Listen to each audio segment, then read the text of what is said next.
Ayan mga kalapatid, hinalwat ko. Hinalwat ko talaga yung pati mga sapin niya. Nakita ko nandun oh. Ito na oh.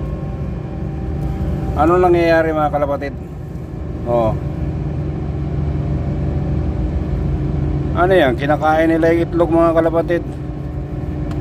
Bakit ganito na nangyayari?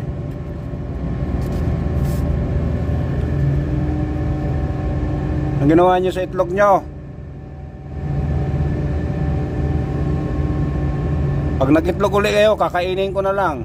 Ako na lang ang kakain. Bakit kinakain ba nyo?